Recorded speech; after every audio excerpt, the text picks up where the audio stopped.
Hello students, my self खुशबू खान। आज मैं आपको परमानेंट टिश्यू के बारे में पढ़ाऊंगी। देखिए परमानेंट टिश्यू क्या होते हैं। देखिए परमानेंट से समझ रहे होंगे कि लाइफ टाइम, ठीक, मतलब कि काफ़ी लंबे टाइम तक। टिश्यू का मतलब यानी कि ग्रुप ऑफ सेल। जब बहुत सारी सेल आपस में ग्रुप करती हैं तो क्या बनाती हैं, टिश्यूज़ बनाती हैं। यानी हमारी जो ये स्किन है ये क्या है, बहुत सारी सेलों के मिलने से टिश्यू बने। अब देखिए परमानेंट यानी कि जो लॉन्ग टाइम तक रहते हैं टिश्यूज़। अब देखिए जो प्लांट्स होते हैं उनमें किस टाइप के होते हैं, यानी जब मेरिस्टेमेटिक टिश्यूज़ में डिवीज़न होता है, डिवीज़न होने के बाद में उनमें डिफ्रेंशिएशन हो जाता है, यानी डिवाइड करा और उनके अपने अपने फंक्शन के बाद तो क्या होता है, पता चल जाते हैं सेल को। फिर क्या करते हैं, वो एक परमानेंट रूप ले लेती हैं सेल। यानी सेल डिवाइड हुई, डिवाइड होने के बाद में जो सेल की फॉर्मेशन हुई वो अपने फंक्शन के अकॉर्डिंग, है ना, परमानेंट रूप से स्टेबल हो जाती हैं। तो एक तरह से क्या होता है, परमानेंट टिश्यूज़ का निर्माण होता है। अब परमानेंट टिश्यू में क्या होता है, परमानेंट टिश्यू के अगर हम टाइप देखते हैं ये 3 प्रकार के होते हैं। सिंपल टिश्यू मतलब कि जिसमें सभी सेल का फंक्शन, जब बहुत सारी सेल स्ट्रक्चरली और फंक्शनली सेम होती हैं तो हम इन टिश्यू को सिंपल टिश्यूज़ कहते हैं। कॉम्प्लेक्स टिश्यू यानी ऐसे टिश्यू जिनका फंक्शन कॉम्प्लेक्स होगा। स्पेशल टिश्यू की वीडियो मैं ऑलरेडी बना चुकी हूँ, आप देख सकते हैं, ठीक है। कॉम्प्लेक्स टिश्यू जिन सेल का फंक्शन कॉम्प्लेक्स होगा। स्पेशल टिश्यू जिन टिश्यूज़ का फंक्शन स्पेशल होगा। अब देखिए सिंपल टिश्यूज़ में क्या क्या आते हैं। सिंपल टिश्यूज़ में हम पढ़ेंगे,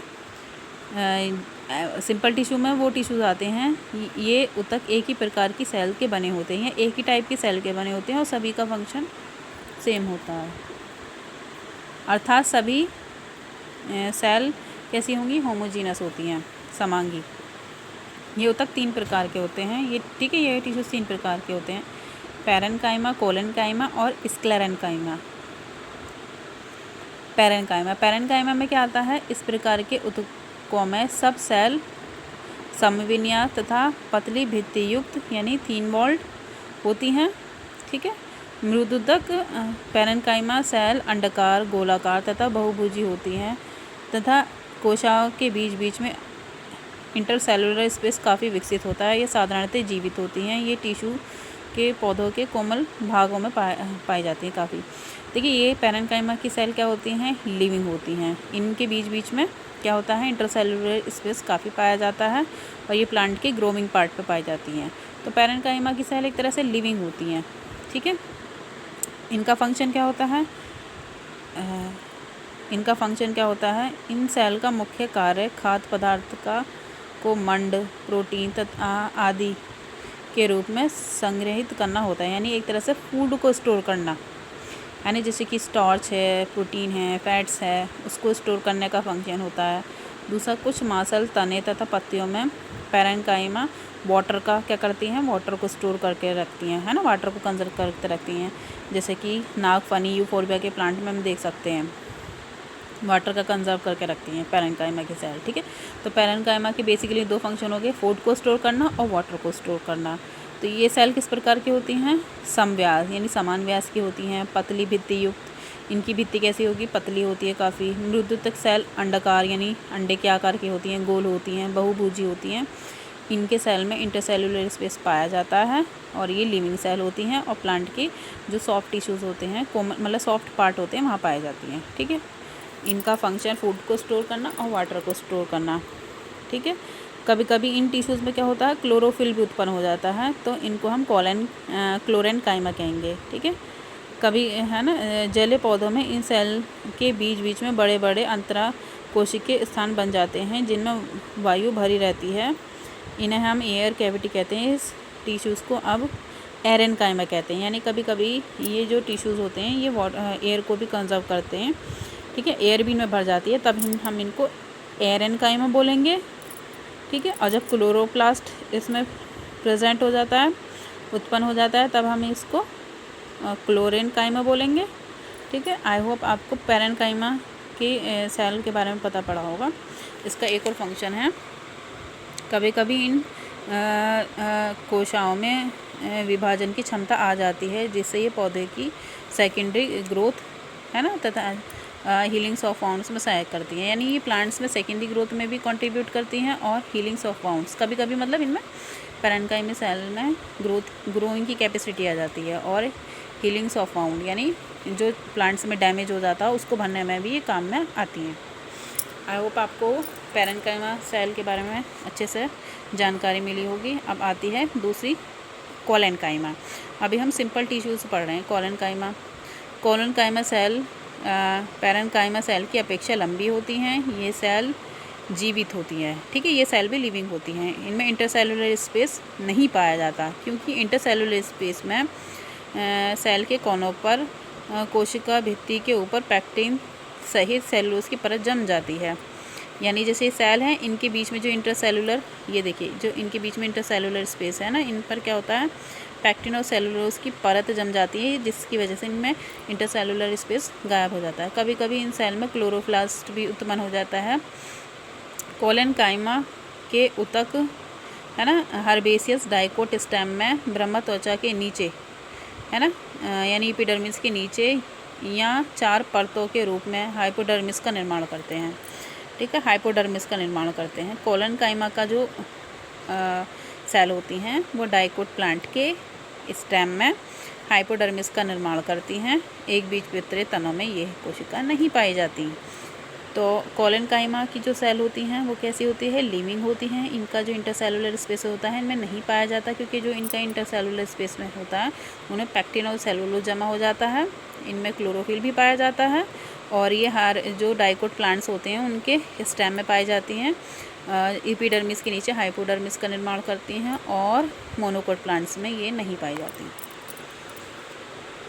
ठीक है। एक बार और बता देती हूँ। कोलेनकाइमा सेल पैरेन्काइमा की अपेक्षा लंबी होती हैं। ये कोशिकाएं जीवित होती हैं, है ना। इंटरसेलुलर स्पेस इसमें नहीं होता क्योंकि इंटरसेलुलर स्पेस में पैक्टिन और सेलुलोज की परत जम जाती है, जिसकी वजह से भित्ति कोनों पर मोटी और तथा दृढ़ हो जाती है। कभी कभी इनमें क्लोरोप्लास्ट भी उत्पन्न हो जाता है, ठीक है।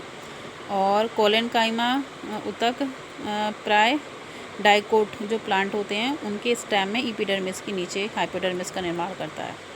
कोलेनकाइमा से हाइपोडर्मिस का निर्माण होता है, ठीक है, सिंपल वे में अगर बोलें तो। और मोनोकोट के तने में कोलेनकाइमा नहीं पाया जाता, एब्सेंट होता है। अब लास्ट टिश्यू, अब हम कोलेनकाइमा के फंक्शन पढ़ते हैं। इन ऊतकों की उपस्थिति के कारण पौधों के कोमल अंगों में दृढ़ता तथा लचीलापन आ जाता है। ये पौधों को तनन सामर्थ्य प्रदान, मतलब एक तरह से ये जो टिश्यूज़ होते हैं ना, ये प्लांट को मैकेनिकल स्ट्रेंथ प्रोवाइड करते हैं। जैसे प्लांट हिलता डुलता है ना, तो एक तरह से उनकी टिश्यूज़ आपस में क्रश ना हो जाएं, तो एक तरह से मैकेनिकल स्ट्रेंथ मिलता है इन टिश्यूज़ से।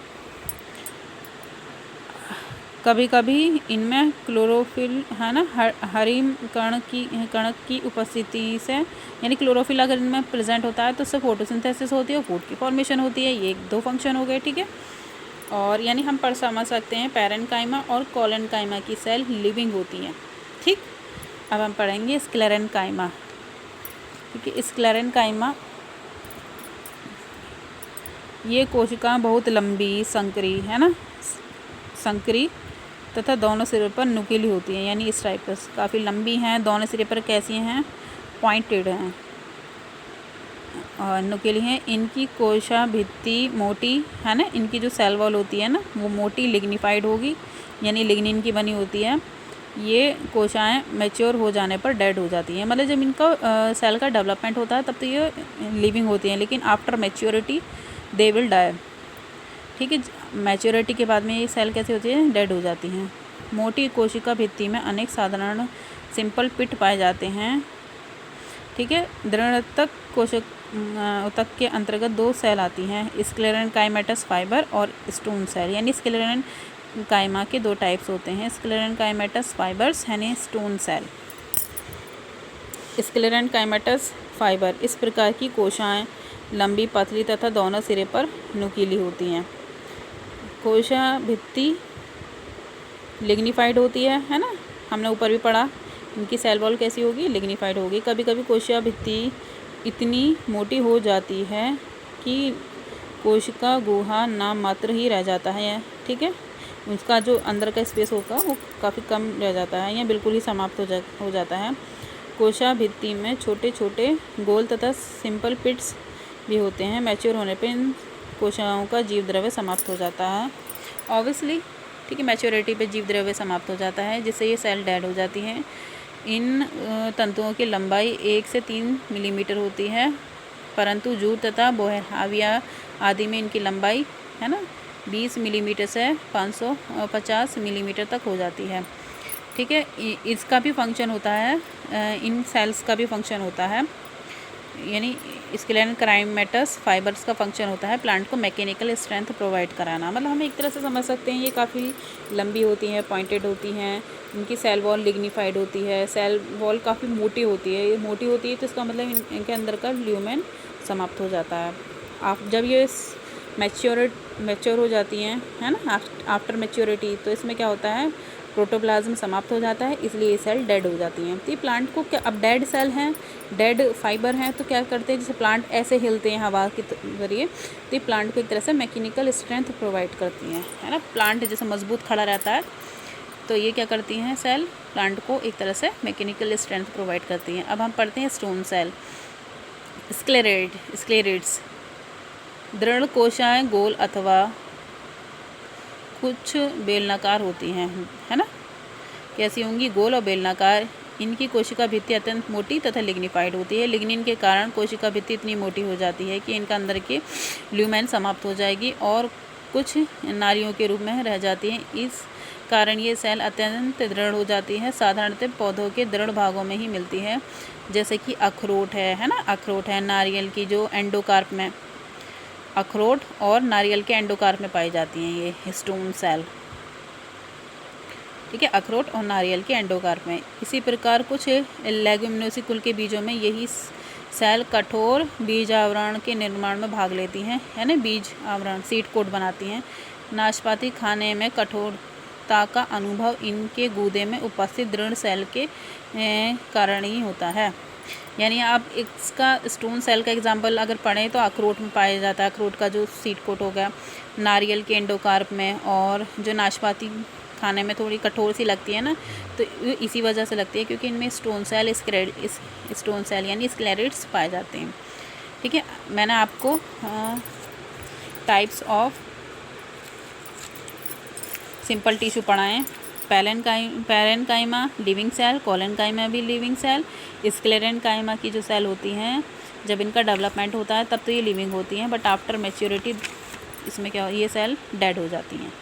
आई होप आपको समझ में आई होंगी अच्छे से, ठीक है। पैरेनकाइमा की सेल लिविंग हो गई। कोलेनकाइमा की सेल मैंने अभी पढ़ाया था, डाइकोट प्लांट के स्टेम में पाई जाती है, मोनोकोट में एब्सेंट होती हैं। स्क्लेरेनकाइमा के भी 2 टाइप थे, ठीक है, एक तो स्टोन सेल और एक स्क्लेरेनकाइमेटस फाइबर।